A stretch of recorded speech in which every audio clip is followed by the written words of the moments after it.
ಮಾಧ್ಯಮ ಮಿತ್ರರಿಗೆ ನಮ್ಮ ಈ ಒಂದು ಪ್ರೈವಸಿನ ಸಹಕರಿಸಿದ್ದಕ್ಕೆ ಥ್ಯಾಂಕ್ ಯು ವೆರಿ ಮಚ್. ಅದನ್ನ ಸಪೋರ್ಟ್ ಮಾಡಿದ್ದಕ್ಕೆ ಥ್ಯಾಂಕ್ ಯು ಸೋ ಮಚ್. ಮದುವೆ ಬಹಳ ಸುಂದರವಾಗಿ ಸರಳವಾಗಿ ನಡೀತು. ಬಹಳ ಕಡಿಮೆ ಜನರ ಜೊತೆ ಒಂದು ವಿವಾಹ ಆಗ್ಬೇಕನ್ನೋದು ನಮ್ಮಿಬ್ರು ಆಸೆ ಆಗಿತ್ತು. ಹಾಗಾಗಿ it was a very simple wedding. ಇವ್ರ ಹೆಸರು ರೋಷನ್ ರಾಮಮೂರ್ತಿ ಅಂತ ಹೇಳಿ ಕುಶಾಲ್ ನಗರದಲ್ಲಿ ಇರೋರು, ಬೆಂಗಳೂರಲ್ಲಿ ಕೆಲಸ ಮಾಡ್ತಾ ಇದ್ದಾರೆ. ಸಿಂಪಲ್ ಹುಡುಗ. ಈಗ ಈ ಹುಡುಗಿನ ಮದುವೆ ಆಗಿದ್ದಾರೆ. ಥ್ಯಾಂಕ್ ಯು ಸೋ ಮಚ್ ನಿಮ್ಮೆಲ್ಲರ ಪ್ರೀತಿಗೆ, ಸಪೋರ್ಟ್ಗೆ. ಅಂಡ್ ವರುಣ್ ಹೇಳ್ತಿದ್ರು ತುಂಬಾ ಕಡೆಯಿಂದ ತುಂಬಾ ಜನ ಬಂದಿದ್ದಾರೆ ಅಂತ. ಆ ಎಲ್ಲ ಪ್ರೀತಿ ಪಾತ್ರರಿಗೆ ತುಂಬಾ ಹೃದಯದ ಧನ್ಯವಾದಗಳು. ಕ್ಯಾಮ್ರಾ ಆಫ್ ಮಾಡ್ಕೊಂಡು ಬನ್ನಿ ಊಟ ಮಾಡಕ್ ಹೋಗೋಣ. ಆಕ್ಚುಲಿ ಯಾರು ಹೇಳಿದ್ರು ನಂಬಲ್ಲ, ಅದಕ್ಕೆ ನಾವ್ ಯಾರು ಹೇಳ್ತಾ ಇಲ್ಲ. It's simple love story. ನಾವಿಬ್ರು ಫ್ರೆಂಡ್ಸ್ ಆದ್ವಿ, ಕಾಫಿ ಕುಡಿದ್ವಿ, ನಂಗೆ ಅವ್ರ ಇಷ್ಟ ಆದ್ರು, ಅವ್ರಿಗೆ ನಾನು ಇಷ್ಟ ಆದೆ, ಲವ್ ಆಯ್ತು, ಮದ್ವೆ ಆಗಿ ನಿಮ್ ಮುಂದೆ ಕೂತಿದೀವಿ. ದೊಡ್ಡ ಅಭಿಮಾನಿ ಅಂತ ಅವರು ಅಪ್ಪು ಸರ್ ಅವ್ರನ್ನ ಬಹಳ ಇಷ್ಟಪಡೋರು ಅಂಡ್ ಶ್ರೀದೇವಿ ಅವರ ಬಹಳ ಆತ್ಮೀಯ ಸ್ನೇಹಿತರು ಅವರು. ಸೊ ಅವ್ರ ಥ್ರೂನೇ ಆಕ್ಚುಲಿ ಅಪ್ಪು ಸರ್ ಅವರ ಕಾರ್ಯಕ್ರಮದ ಮೂಲಕನೇ ನಾವು ಮೀಟ್ ಮಾಡಿದ್ದು ಪುನೀತ ಪರ್ವದಲ್ಲಿ. ಸೊ ಒಂದು ಲೆಕ್ಕದಲ್ಲಿ ಅಪ್ಪು ಸರೇ ನಮ್ಮನ್ನು ಸೇರಿಸಿದ್ದಾರೆ ಅಂತ ಅನ್ಸ್ಕೊಬಹುದು. ಅನುಶ್ರೀ ಮೇಡಮ್ ಫಸ್ಟ್ ಪರಿಚಯ ಆಗಿದ್ದು ಅದೇ ಯಾವಾಗ ಜರ್ನಿ ಹೆಂಗ್ ಸ್ಟಾರ್ಟ್ ಆಯ್ತು ನಿಮ್ ಕಡೆ ನಿಮ್ ಬಗ್ಗೆ ಪರಿಚಯ ಕಡಿಮೆ ಇದೆ, ಅದಕ್ಕೆ ನೀವು ಮಾತಾಡಿ. ನಾನು ಏನೋ 5 ವರ್ಷದಿಂದ ಅವನು ಪರಿಚಯ ಇದೆ ನನಗೆ. ಸೊ ಲಾಸ್ಟ್ 3 years ಇಂದ we became close. Puneeth Parva ಎಲ್ಲ ಮಾಡಿದ್ಮೇಲೆ ಕ್ಲೋಸ್ ಆಗಿದ್ದು. So Shri is the reason for us to meet. Sridevi Bhairappa ನಮ್ಮ childhood friend. So through her I met Anu and she is a very simple girl. So ನನಗೆ ಯಾವತ್ತೂ ಅನ್ಸಿಲ್ಲ she is a celebrity or anything.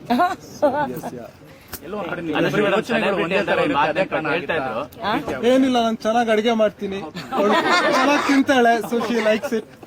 There's nothing much. So ಅವರಲ್ಲಿ ಇಷ್ಟ ಆಗೋ ಗುಣ ಯಾವುದು sir? ತುಂಬಾ ಇಷ್ಟ ಆಗಿದ್ದ ಗುಣ ಅಂತ ಬಂದ್ರೆ she is a very simple girl, very down to earth, very kind. ನಮ್ ಕೊಡಗಿನ ಸೊಸೆ ಆಗ್ತಾ ಇದೀರಾ, ಕೊಡಗಿನ ಜನತೆಗೂ ಖುಷಿ. ಹೌದು, ಅವರು ನಂತರನೇ ನಾವಿಬ್ರು ಪ್ರೇಮಿಗಳು. ಇನ್ ಮುಂದೆ ಗಂಡ ಹೆಂಡತಿ ಅನ್ನೋದಕ್ಕಿಂತ ಹೆಚ್ಚಾಗಿ ನಾವಿಬ್ರು ಲೈಫ್ ನ ತುಂಬಾ ಸಿಂಪಲ್ ಆಗಿ ನೋಡೋರು. ಚಿಕ್ಕ ಚಿಕ್ಕ ವಿಷಯಗಳನ್ನ, ಚಿಕ್ಕ ಚಿಕ್ಕ ಸಂತೋಷಗಳನ್ನ ತುಂಬಾ ಇಷ್ಟಪಟ್ಟು ಸಂತೋಷ ಪಡೋರು. ಅಂಡ್ ಅವ್ರು ನನ್ನ ಬಗ್ಗೆ ಹೇಳ್ತಾ ಇದಾರೆ ಐ ಆಮ್ ವೆರಿ ಕೈಂಡ್ ಅಂತ. ಆಕ್ಚುಲಿ ಅವ್ರು ತುಂಬಾ ಕೈಂಡು.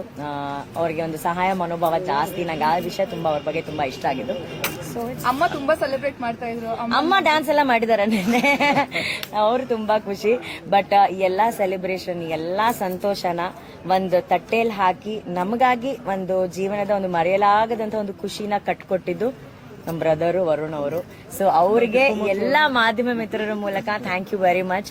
ಮದುವೆ ಮಾಡಿಸಿದ್ದಾಗಿರ್ಬೋದು, ಈ ಸುಂದರವಾದ ಅರೇಂಜ್ಮೆಂಟ್ ಆಗಿರ್ಬೋದು, ಮಂಟಪದಿಂದ ಹಿಡಿದು ಪ್ರತಿಯೊಂದು ಕೂಡ ನನ್ನ ಬೆನ್ನ ಹಿಂದೆ ನನ್ನ ನೆರಳಾಗಿ ಅಪ್ಪು ಸರ್ ಪರವಾಗಿ ಇವ್ರು ನಿಂತು ಮಾಡಿದ್ದಾರೆ. Thank you Varuna. Appu sir ಆಶೀರ್ವಾದ ಪಡ್ಕೊಂಡೇ ಹೋದ್ರಿ ಮ್ಯಾಮ್. ಅಪ್ಪು ಸರ್ ಒಂದು ಒಳ್ಳೆ ನೋಡಿದ್ವಿ ಫೋಟೋ. ಅವ್ರಿಂದ ನನ್ನ ಮದುವೆ ಆಗಕ್ ಚಾನ್ಸೇ ಇಲ್ಲ ಅಲ್ಲ. ಸೊ ಹಾಗಾಗಿ ಅವರ ಇರುವಿಕೆಯಲ್ಲೇ ನಮ್ಮ ಮದುವೆ ನಡೀತು. ಅಂಡ್ ಎಲ್ಲಕ್ಕಿಂತ ಹೆಚ್ಚಾಗಿ ಇವತ್ತು ನಮಗ್ ಬಂದ್ ಬ್ಲೆಸ್ ಮಾಡಿದಂತಹ ಶಿವಣ್ಣ, ಗೀತಕ್ಕ ಅವ್ರಿಗೆ ನಾವ್ ಯಾವಾಗ್ಲೂ ಚಿರಋಣಿ ಆಗಿರ್ತೀವಿ. ಜಗ್ಗೇಶ್ ಸರ್ ಆಗಿರ್ಬೋದು, ಅಥವಾ ನಮ್ಮ ಪ್ರೇಮ ಮ್ಯಾಮ್ ಆಗಿರ್ಬೋದು, ತರುಣ್ ಸುಧೀರ್ ಅವರಾಗಿರ್ಬೋದು, ತಾರಾ ಅಮ್ಮ ಆಗಿರ್ಬೋದು, ಅನು, ರಘು ಮುಖರ್ಜಿ, ನಿಶ್ವಿಕಾ, ಎಲ್ಲ ಅಂದ್ರೆ VP sir, Hamsalekha sir, Arjun sir, ಇವರೆಲ್ಲರಿಗೂ ಧನ್ಯವಾದಗಳು. ಅವರೆಲ್ಲರೂ ತುಂಬಾ ಬಿಸಿ ಇದ್ದಾರೆ. ಆ ಬಿಸಿ ಸ್ಕೆಡ್ಯೂಲ್ ಅಲ್ಲೂ ಕೂಡ ನಮಗ್ ಬಂದ್ ಬ್ಲೆಸ್ ಮಾಡಿದ್ದಾರೆ. ನನ್ ಖುಷಿನ ತನ್ ಖುಷಿ ಅಂತ ಸೆಲೆಬ್ರೇಟ್ ಮಾಡ್ತಿದ್ದಾರೆ ರಾಜ್ ಬಿ ಶೆಟ್ಟಿ ಅವರು. ಅವ್ರು ಇನ್ನು ಒಳಗಡೆನೆ ಇದ್ದಾರೆ, ಅವ್ರು ಬಿಸಿ ಇದ್ದಾರೆ ನನ್ನ ಮದುವೆ ಕೆಲಸದಲ್ಲಿ. ಮನೆ ಮಗಳು ಅವ್ರು ಹೇಳಿದ್ರು ಅನು ಮದ್ವೆ ಮಾಡಿಸ್ತೀನಿ ಅಂತ ಹೇಳ್ಬಿಟ್ಟು. ಸೊ ಅವ್ರು ಮುಂಚೆನೆ ಇವ್ರನ್ನ ನೋಡಿದ್ರು. ಇವರಿಬ್ರು ಶಬರಿಮಲೆಗೆ ಒಟ್ಟಿಗೆ ಹೋಗಿದ್ರು ಅಲ್ಲ ರೋಷನ್? ಸೊ ಅವ್ರು ಅವಾಗ ಒಟ್ಟಿಗೆ ಹೋಗಿದ್ರು. ಅದಾದ ನಂತರ ಫಸ್ಟ್ ನಾನು ಅಣ್ಣನ್ಗೆ ಪರಿಚಯ ಮಾಡ್ಕೊಟ್ಟಿದ್ದು. ಅಂದ್ರೆ ಇವತ್ತು ಸಾಕಷ್ಟು ಒಳ್ಳೆ ಹೃದಯವಂತರು ಬಂದಿದ್ದಾರೆ. ಫಸ್ಟ್ ಟೈಮ್ ನಾವೆಲ್ಲೂನು ರಚಿತಾ ಅವರು ಯಾವ ಕಾರ್ಯಕ್ರಮಕ್ಕೂ, ಯಾವ ಫಂಕ್ಷನ್ ಗಳಿಗೆ ಹೋಗೋದೇ ಇಲ್ಲ. ಇವತ್ತು ನನ್ಗೆ ನಂಬಕ್ಕಾಗಿಲ್ಲ ರಚಿತಾ ಅವ್ರು ಬಂದು ನಮಗ್ ಬ್ಲೆಸ್ ಮಾಡಿದ್ದಾರೆ ಅಂತ. ಅವರು ಕೊರಗಜ್ಜ ಸ್ವಾಮಿನ ತುಂಬಾ ಬಿಲೀವ್ ಮಾಡ್ತಾರೆ, ನಾವು ತುಂಬಾ ಬಿಲೀವ್ ಮಾಡ್ತೀವಿ. ಅಜ್ಜಾನೇ ಇವತ್ತು ಅವ್ರನ್ನ ಕಳ್ಸಿದಷ್ಟು ಖುಷಿ ನನ್ಗೆ ಆಯ್ತು. ಮತ್ತೆ ಪರದೆ ಮೇಲೆ ನೋಡ್ಬೇಕಲ್ಲ ಮ್ಯಾಮ್, ಇವಾಗ ಜನಕ್ಕಿರುತ್ತೆ. ಮತ್ತೆ ನಾಡಿದಿಂದ ನನ್ನ ಕೆಲಸ ಶುರು. ಮದುವೆ ಒಂದು ಜೀವನದ ಚಿಕ್ಕ ಭಾಗ ಅಷ್ಟೇ. Of course it's very important, but ಕೆಲಸನೂ ಇಂಪಾರ್ಟೆಂಟ್. ಅವರು ಕೆಲ್ಸಕ್ಕೆ ಹೋಗ್ಬೇಕು ನಾಡಿದಿಂದ. ಅನು ಮೇಡಮ್, ಇವಾಗ ಮದ್ವೆನ ಸಿಂಪಲ್ ಆಗಿ ಮಾಡಿದ್ರಿ ಅಂತ ಹೇಳಿದ್ರೆ ಈಗ ಅಭಿಮಾನಿಗಳು ಕಾಯ್ತಾರೆ. ರಿಸೆಪ್ಷನ್ ಏನಾದ್ರು ಅಭಿಮಾನಿ ಇಲ್ಲ, ನಮ್ಗೆ ಇದು ತುಂಬಾ ಸರಳ ವಿವಾಹ ಬೇಕಾಗಿತ್ತು. ಅಷ್ಟೂನು ಸರಳ ನಮ್ ಕೈಲಿ ಮಾಡಕ್ ಆಗಿಲ್ಲ. ಸರಳಕ್ಕಿಂತ ಒಂಚೂರು ಮೇಲಾಗಿ ಒಂದ್ ಮಾಡಿದೀವಿ ಅಲ್ವಾ. ನಿಮ್ಗೆ ಅಷ್ಟೊಂದು ಇಷ್ಟ ಇದೆ ಮಂತ್ರ ಮಂಗಲ ತರ ಸಿಂಪಲ್ ಆಗಿ ಮದುವೆ ಆಗ್ಬೇಕು ಅಂತ ಬಹಳ ಆಸೆ. ನಂಗೆ ಮಂತ್ರ ಮಾಂಗಲ್ಯ ಆಗ್ಬೇಕಂತ ಬಹಳ ಆಸೆ ಇತ್ತು. ಆಕ್ಚುಲಿ ನಾವು ಜಾಗ ಎಲ್ಲ ನೋಡ್ಕೊಂಡು ಬಂದಿದ್ವಿ. ಬಟ್ ಏನಂದ್ರೆ ಅವ್ರದ್ದು ಕೆಲವೊಂದು ರೂಲ್ಸ್ ಇದೆ, ಇಷ್ಟೇ ಜನರ ಒಳಗಡೆ ನಾವು ಮಾಡ್ಬೇಕಂತ. ಬಟ್ ನಮ್ಮ ಫ್ಯಾಮಿಲಿಯನ್ನು ಸೇರಿಸಿದಾಗ ಸ್ವಲ್ಪ ಜನ ಜಾಸ್ತಿ ಆದಾಗ ನಾವು ಆ ರೂಲ್ಸ್ ನ ಬ್ರೇಕ್ ಮಾಡಕ್ ನಮ್ಗೆ ಇಷ್ಟ ಇರ್ಲಿಲ್ಲ. ಬಟ್ ಇದು ಆಲ್ಮೋಸ್ಟ್ ಮಂತ್ರ ಮಾಂಗಲ್ಯ ತರಾನೇ ಇದು ನಮ್ಮ ತುಳುನಾಡು ಸ್ಟೈಲ್ ಅಲ್ಲಿ ನಾವು ಮದ್ವೆ ಆಗಿದ್ದೀವಿ. ಐ ಥಿಂಕ್ ಬನ್ನಿ ಎಲ್ಲ ಊಟ ಮಾಡಿ. ನಿಮ್ ಬಿಸ್ನೆಸ್ ಬಗ್ಗೆ ನೀವು ತುಂಬಾ ದೊಡ್ಡ ಕೋಟ್ಯಾಧಿಪತಿ ಅಂತೆಲ್ಲ ಯೂಟ್ಯೂಬ್ ಅಲ್ಲೆಲ್ಲ ತುಂಬಾ ಟ್ರೆಂಡಿಂಗ್ ಆಗ್ತಿದೆ. ಆಕ್ಚುಲಿ ರೋಷನ್ ಅವರು ಏನ್ ಮಾಡ್ಕೊಂಡಿರೋದು, ಏನ್ ಹೇಳ್ತೀರಾ ಆ ಒಂದು ಕ್ವಶನ್? ನಾನು IT ಫರ್ಮ್ ಅಲ್ಲಿ ವರ್ಕ್ ಮಾಡ್ತಿದ್ದೀನಿ. So I am not a ಕೋಟ್ಯಾಧಿಪತಿ anything. So I work for an IT company. ಕೋಟ್ಯಾಧಿಪತಿ ಇಲ್ಲ, ಬಟ್ ಅವನ ಹೃದಯವಂತಿಕೆಯಲ್ಲಿ ಅವ್ನ ಕೋಟ್ಯಾಧಿಪತಿ ಇರ್ತಾರೆ ಅವ್ರು ಅಷ್ಟೇ. ನೀವ್ ಹಾಕಿರೋದು ಅಲ್ಲ, ಒಂದಿನ ಆತರ ಆಗ್ಲಿ, ಅವ್ರು 300 ಕೋಟಿ ಅಂದಂಗೆ ಆಗ್ಲಿ. 600 ಕೋಟಿ 300 ಕೋಟಿ ಎಲ್ಲ ಇದೆ, ಅದಕ್ಕೆ ಒಂದು ಕ್ಲಾರಿಫೈ. ಹೌದು, 900 ಕೋಟಿ ಅಂತಲೂ ನೋಡಂಗಿತ್ತು. ನೀವೇ ಹಾಕಿಲ್ಲ, ಮೇಡಮ್ ಇವರೇ ಹಾಕ್ಬಿಟ್ಟು. ಒಂದು ಕ್ಷಣನ ಹೆಂಗೆ ಎಂಜಾಯ್ ಮಾಡಿದ್ರಿ, ಜೊತೆಗೆ ಭಾವುಕ ಕ್ಷಣಕ್ಕೂ ಒಳಗಾಗ್ತಿದ್ರು. ಅಂದ್ರೆ ಮದ್ವೆ ಅನ್ನೋದು ಎಲ್ಲಾ ಹೆಣ್ಣಿನ ಒಂದು ಕನಸು ಅಲ್ವಾ ಸರ್. ಆ ಕನಸು ಇವತ್ತು ಬಹಳ ತಡವಾಗಿದ್ರು ಕೂಡ ಸರಿಯಾದ ವ್ಯಕ್ತಿ ಜೊತೆ ಆಗೋದು ಬಹಳ ಇಂಪಾರ್ಟೆಂಟು. ಏನಂದ್ರೆ ಎಲ್ಲರೂ ಕೇಳ್ತಾ ಇದ್ರು ಏನಕ್ಕೆ ಇಷ್ಟು ಸಿಂಪಲ್ ಆಗಿ ಮದ್ವೆ ಆಗಿದ್ರೆ, ಇಷ್ಟು ಪ್ರೈವೇಟ್ ಆಗಿ ಮದ್ವೆ ಆಗಿದ್ದೀರಾ ಅಂತ ಹೇಳಿ. ನಾವು ಮದ್ವೆ ಹೇಗ್ ಆಗ್ತೀವಿ ಅನ್ನೋದು ಇಂಪಾರ್ಟೆಂಟ್ ಅಲ್ಲ, ಆ ಮದುವೆಯಲ್ಲಿ ನಾವಿಬ್ರು ಹೇಗ್ ಬದುಕ್ತೀವಿ ಅನ್ನೋದು ಬಹಳ ಇಂಪಾರ್ಟೆಂಟು. ಸೊ ಮದುವೆ ಒಂದು ದಿನದ ಸಂಭ್ರಮ ಆದ್ರೆ ಜೀವನ ಪರ್ಯಂತ ನಮ್ಗೊಂದು ಜವಾಬ್ದಾರಿ ಇದೆ, ಒಬ್ರಿಗೊಬ್ರು ಜೊತೆಯಾಗಿರೋದು. ಸೊ ಅದನ್ನ ನಾವು ತುಂಬಾ ಜವಾಬ್ದಾರಿಯಿಂದ ನಿಭಾಯಿಸಬೇಕು ಅಂತ ಇದ್ದೀವಿ.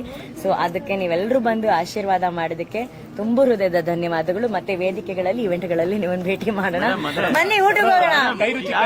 ನಿರೂಪಣೆಗೆ ಬ್ರೇಕ್ ಹಾಕಿ ಹೊಸ ಮನ್ವಂತರ ಅಂತ ಹೇಳಿದ್ರೆ, ಹೊಸ ಮನ್ವಂತರದ ಕನಸುಗಳು ನಿಮ್ಮ ಹತ್ರ ಹೇಗಿದೆ? ಏನ ನಿರೂಪಣೆಗೆ ನಾನು ಬ್ರೇಕ್ ಹಾಕಿಲ್ಲ. ಆಯ್ತು, ಅಂದ್ರೆ ಒಂದ್ ರೀತಿ ಹೊಸ ಮನ್ವಂತರದ ಕನಸುಗಳು ಏನು ನಿಮ್ದು ಅಂತ?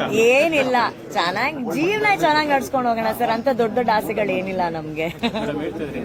ಕೈ ರುಚಿ ಬಗ್ಗೆ ಮಾತಾಡ್ತಿದ್ರಿ, ಹೌದು. ಅದೇ ವಿಷಯ ಹೇಳಿದ್ರು. ನಮಗೂ ಅವ್ರು ಮಾಡೋ ಸಿಕ್ಕಾಪಟ್ಟೆ ಇಷ್ಟ. ಹೌದು, ಅವರು ಕೋಟ್ಯಾಧಿಪತಿ, ದುಡ್ಡು ಅಂತಲ್ಲ, ಅವ್ರ ಕೈ ರುಚಿಯಲ್ಲಿ ಅವ್ರ ಕೋಟ್ಯಾಧಿಪತಿ ಇಲ್ಲ. ಅವ್ರಿಗೆ ಪ್ಯಾಷನ್, ಅಡಿಗೆ ಮಾಡೋದು ಅವ್ರಿಗೆ ತುಂಬಾ ಇಷ್ಟ. ಅಂಡ್ ನನಗೆ ತಿನ್ನೋದು ತುಂಬಾ ಇಷ್ಟ. ನಾನು ಮಾಡ್ತೀನಿ ಅಡಿಗೆ. ಯಾರು, ನಾನಾ? ರೋಷನ್ ಯಾವ್ದು? ಫಸ್ಟ್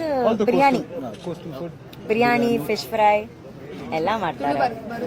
ತುಳು ಅರ್ಥ ಹಾಕೊಂಡು ಐ ಕೊಂಕಣಿ ಪಾತೀರ್ನು. ಸುಖ ದಾಂಪತ್ಯಕ್ಕೆ ಯಾರ್ಯಾರು ಯಾವ ರೀತಿ ಸಲಹೆ ಕೊಟ್ರು? ಈಗ ಜಸ್ಟ್ ಇನ್ನ 5 ನಿಮಿಷ ಆಗಿರೋದು ಮದ್ವೆ ಆಗಿ, ಈಗಲೇ ಸಲಹೆ ಏನಿಲ್ಲ. ಬನ್ನಿ ಊಟ ಮಾಡೋಣ. Okay, thank you very much.